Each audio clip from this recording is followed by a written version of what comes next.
ইল্লাল্লাযীনা আমানু ওয়া আমিলুস সালিহাত ফালাহুম আজরুন গায়রু মামনুন। আল্লাহ রাব্বুল আলামিন বলেন, ও মানুষ, এত সুন্দর কাঠামো দ্বারা আমি আল্লাহ তোমাদেরকে সৃষ্টি করেছি, তোমার এই কাঠামোর কোনো দাম নাই, এই অবয়বের কোনো দাম নাই যদি দুইটা গুণ তোমার মধ্যে না থাকে। আল্লাহ রাব্বুল আলামিন উল্লেখ করে দিয়েছেন, এক নম্বর হলো ইল্লাল্লাযীনা আমানু, যদি তুমি নেক আমলওয়ালা হও, যদি ইল্লাল্লাযীনা আমানু, যদি তুমি ঈমান নিয়ে আসতে পারো। প্রথম শর্ত আল্লাহ দিয়েছেন ঈমানদার হওয়া লাগবে। ঈমানদার জাতিরা, তোমার মধ্যে যদি ঈমান থাকে, ঈমান যদি মজবুত থাকে, তাহলে তুমি যতই বয়স্ক হও না কেন আল্লাহ রাব্বুল আলামিন তোমার দাম কমবে না, তোমার সম্মান কমবে না, তোমার মর্যাদা কমবে না। ঈমানদার মানুষের দাম সব সময় বাড়তে থাকবে। জোরে বলেন ঠিক না বেঠিক? এই কারণে আল্লাহ উল্লেখ করে দিয়েছেন ইল্লাল্লাযীনা আমানু, প্রথম নম্বর হলো ঈমান আনতে হবে, ঈমানদারের দাম কখনো হবে না। দুই নম্বর আল্লাহ রাব্বুল আলামিন লাগায় দিয়েছেন ওয়া আমিলুস সালিহাত। আরে বান্দা আর বান্দিরা, শুধুমাত্র ঈমান আনলে হবে না, শুধু ঈমান আনলে হবে না, ঈমানের পাশাপাশি নেক আমলের দরকার আছে। ঈমান আছে, নেক আমলের দরকার আছে, কল্যাণমূলক কাজ করতে হবে, ভালো আমল করতে হবে। ঈমানদার জাতিরা, ঈমান তো দেখার বিষয় নাই, ঈমান হলো অন্তরের বিষয়। জোরে বলেন ঠিক না বেঠিক? ঈমান দেখা যায় না, ঈমান অন্তরের মধ্যে থাকে, বিশ্বাসটা মানুষের অন্তরে থাকে। আল্লাহ বলেন তুমি ঈমানদার কি না এটা প্রমাণ হবে আমলের মাধ্যমে। আমল যদি করো তাহলে বোঝা গেল তুমি সত্যিকার অর্থে ঈমানদার। এই কারণে আল্লাহ রাব্বুল আলামিন উল্লেখ করে দিয়েছেন ওয়া আমিলুস সালিহাত। আল্লাহ রাব্বুল আলামিন বলেন ঈমানের পাশাপাশি নেক আমল করতে হবে। আরে বান্দা বান্দি, ঈমানের পাশাপাশি যদি নেক আমল করতে পারো, আল্লাহ রাব্বুল আলামিন বলেন কি পুরস্কার দান করবেন। আল্লাহ নিজেই ঘোষণা করেছেন ফালাহুম আজরুন গায়রু মামনুন।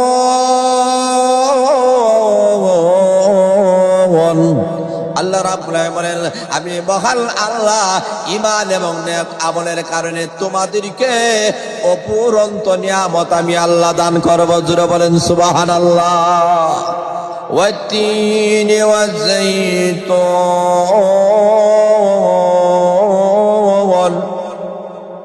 ওয়া-তুরি সিনিন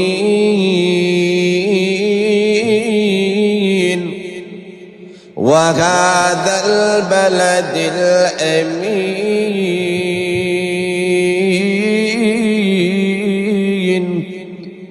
আল্লাহ রাব্বুল আলামিন চারটা জিনিসের আল্লাহ কসম খেয়েছেন। আল্লাহ রাব্বুল আলামিন মহান আল্লাহ, আল্লাহ সর্বময় ক্ষমতার মালিক। মহান আল্লাহ তো কসম না খেয়ে যদি কোনো জিনিস আল্লাহ বলেন, ওই জিনিস তো অটোমেটিক তার গুরুত্ব থাকে, মাহাত্ম্য থাকে। কিন্তু আমার মহান আল্লাহ রাব্বুল আলামিন চারটা জিনিসের কসম খেয়ে মহান আল্লাহ রাব্বুল আলামিন যেই বিষয়টি মানুষের সামনে আল্লাহ তুলে ধরতে চান, ওই বিষয়টা অত্যধিক গুরুত্বপূর্ণ। ওই বিষয়ের প্রতি মানুষদেরকে মনোনিবেশন করানোর জন্য আল্লাহ রাব্বুল আলামিন একটা দুইটা নয়, মহান আল্লাহ চারটা জিনিসের আল্লাহ কসম খেয়েছেন। আল্লাহ রাব্বুল আলামিন এইভাবে কোরআন শরীফের বিভিন্ন সূরার দিকে যদি আমরা লক্ষ্য করি, তখন আমরা তাকাইয়া দেখি অনেক সূরার মধ্যে মহান আল্লাহ অনেক জিনিসের আল্লাহ কসম খেয়েছেন। কেন কসম খান? ওই জিনিসের গুরুত্ব এবং মাহাত্ম্য আল্লাহ বাড়ায় দিতে চান। আল্লাহ রাব্বুল আলামিন বলে দিয়েছেন, আল্লাহ বিভিন্ন ভাবে আল্লাহ কসম খেয়েছেন। আল্লাহ কখনো ফজরের কসম খেয়েছেন, আল্লাহ রাব্বুল আলামিন উল্লেখ করে দিয়েছেন ওয়াল ফজর, আল্লাহ বলেন ফজরের কসম। আবার আল্লাহ কখনো আসমানের কসম খান, আল্লাহ রাব্বুল আলামিন বলেন ওয়াস সামাই যাতিল বুরুজ। আল্লাহ রাব্বুল আলামিন কখনো আসমানের কসম খান, আবার কখনো বলেন আল্লাহ সূর্যের কসম খান। জোরে বলেন সুবহানাল্লাহ। আল্লাহ রাব্বুল আলামিন বলেন ওয়াশ-শামসি ওয়া দুহাহা, আল্লাহ রাব্বুল আলামিন সূর্যের কসম খান। এইভাবে মহান আল্লাহ রাব্বুল আলামিন এক একটা জিনিসের আল্লাহ কসম খান। এই সূরার মধ্যে মহান আল্লাহ রাব্বুল আলামিন 60টা জিনিসের মহান আল্লাহ রাব্বুল আলামিন কসম খেয়েছেন। কেন কসম খাইলেন? আল্লাহ যেই বিষয়টা বলতে চান ওই বিষয়ের গুরুত্বের দিকে আহ্বান করার জন্য আল্লাহ কসম খেয়েছেন। আল্লাহ বলেন প্রথম কসম খাইলাম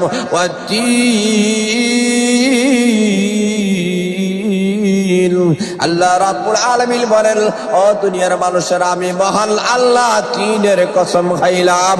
জোরে সুরে বলেন সুবহানাল্লাহ।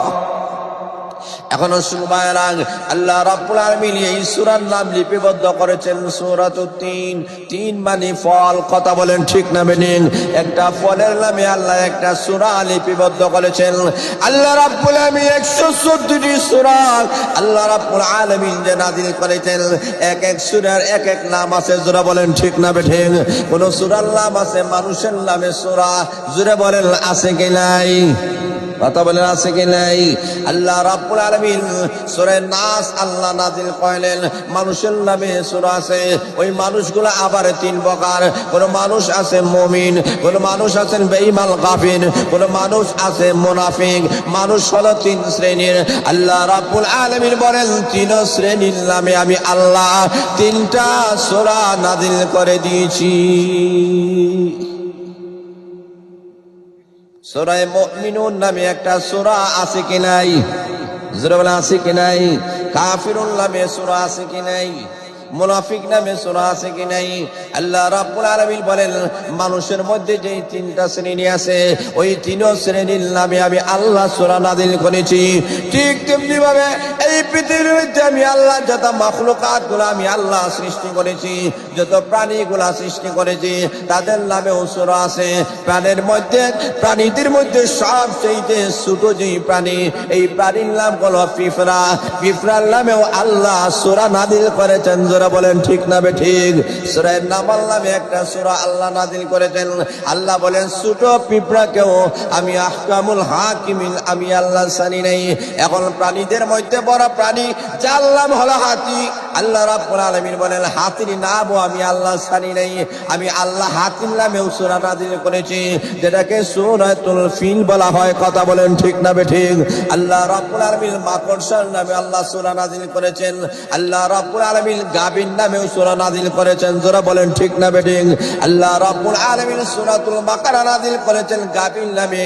আল্লাহ রাব্বুল আলামিন বলেন ঠিক তেমনি ভাবে দুনিয়ার মানুষেরা এই পৃথিবীর মধ্যে এমন কিছু মহামানব গুলা এসেছেন, এমন কিছু নবী রাসূলগণ এসেছেন যাদের নামেও আমি আল্লাহ সূরা নাযিল করেছি।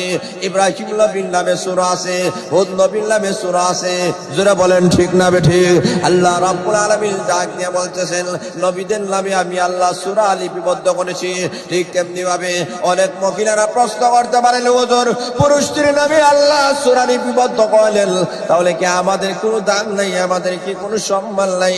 আল্লাহ রাব্বুল আলামিন নারীদের সম্মান মর্যাদা বাড়াইয়া মহিলাদের নামেও একটা সূরা লিপিবদ্ধ করেছেন। ওই সূরার নাম সূরা মারইয়াম। যারা বলেন সুবহানাল্লাহ। আল্লাহ রাব্বুল আলামিন এইভাবে সূরাগুলোর নামকরণ করেন, সূরাগুলো মহান আল্লাহ নাযিল করেন। এখন আসল মহান আল্লাহ এই সূরাটা ফলের নামে নামকরণ করেছেন। তিন নামও একটা ফল আছে, ওই ফলের নামে এই সূরার নাম আল্লাহ লিপিবদ্ধ করেছেন। আল্লাহ রাব্বুল আলামিন বলেন নবী গো আমি আল্লাহ তিনের কসম খাইলাম। 2 নম্বর হলো ওয়াজাইতুন। আল্লাহ রাব্বুল আলামিন বলেন জাইতুনের আমি আল্লাহ কসম খাইলাম। 3 নম্বর হলো ওয়া তুরি সিনিন।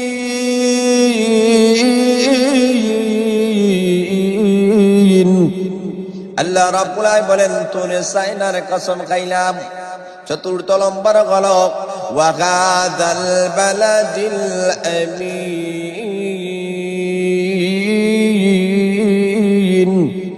আল্লাহ রাব্বুল আলামিন বলেন নিরাপদ শহরের কসম খাইলাম। আল্লাহ রাব্বুল আলামিন চারটা জিনিসের আল্লাহ কসম খেয়েছেন, ওই চারটা জিনিসের মূল্য আল্লাহর কাছে বেশি। এই কারণে চারটা জিনিসের আল্লাহ কসম খেয়েছেন। আল্লাহ রাব্বুল আলামিন, মহান আল্লাহ রাব্বুল আলামিন ওই চারটা কসমের মধ্যে মহান আল্লাহ রাব্বুল আলামিন তিনটা স্থানের কসম আল্লাহ খেয়েছেন। আল্লাহ রাব্বুল আলামিন বলতেছেন, ও দুনিয়ার মানুষেরা, আমি মহান আল্লাহ দুনিয়াতে যত নবী রাসূলগণ, আমি আহকামুল হাকিমিন, আমি আল্লাহ নাযিল করে দিয়েছি। সমস্ত নবী রাসূলগণের মধ্যে তিনজন এমন নবী রাসূলগণ ছিলেন যাদেরকে আমি আল্লাহ যেই জায়গায় নাযিল করেছি ওই জায়গার কসম আমি আল্লাহ রাব্বুল আলামিন খেয়েছি। যারা বলেন সুবহানাল্লাহ। সর্বশেষে মহান আল্লাহ হযরত ঈসা আলাইহিস সালাতু ওয়াস সালামকে আল্লাহ প্রেরণ করেছেন। ওনার পূর্বে আল্লাহ মুসা আলাইহিস সালাতু ওয়াস সালামকে আল্লাহ প্রেরণ করেছেন। আল্লাহ বলেন, মুসা আলাইহিস সালাতু ওয়াস সালামকে যেই তুরে সাইনার মধ্যে আমি আল্লাহ তাওরাত কিতাব নাযিল করেছি ওই সাইনা জাগার আমি আল্লাহ কসম খাইলাম। সর্বশেষে আপনার আমার পয়গম্বর বিশ্বনবী রাহমাতুল আলামিনকে আল্লাহ মক্কা নগরীতে আল্লাহ নাযিল করেছেন, মক্কা নগরীতে আল্লাহ নবীকে পাঠিয়েছেন। এই কারণে নিরাপদ মক্কা নগরীরও আল্লাহ কসম খেয়েছেন। জোরে বলেন সুবহানাল্লাহ। এক কথায় মহান আল্লাহ ওই তিনজন নবী, ওই তিনজন নবীর স্থান এবং তিনজন নবীর কসম খেয়ে মহান আল্লাহ বলতেছেন যে বিষয়টা আমাদের সামনে আল্লাহ তুলে ধরতেছেন, সেই জিনিসটা হলো মানুষ সম্পর্কে আল্লাহ আলোচনা করতে চান। ও মানুষ জাতি, আমি আল্লাহ যে তোমাদেরকে সৃষ্টি করেছি, পৃথিবীর অনেক মাখলুকাতগুলো আমি আল্লাহ সৃষ্টি করেছি, কিন্তু মানুষের চাইতে উত্তম কাঠামো, উত্তম অবয়ব আর কোন প্রাণীকে আমি আল্লাহ সৃষ্টি করি নাই। যারা বলেন সুবহানাল্লাহ।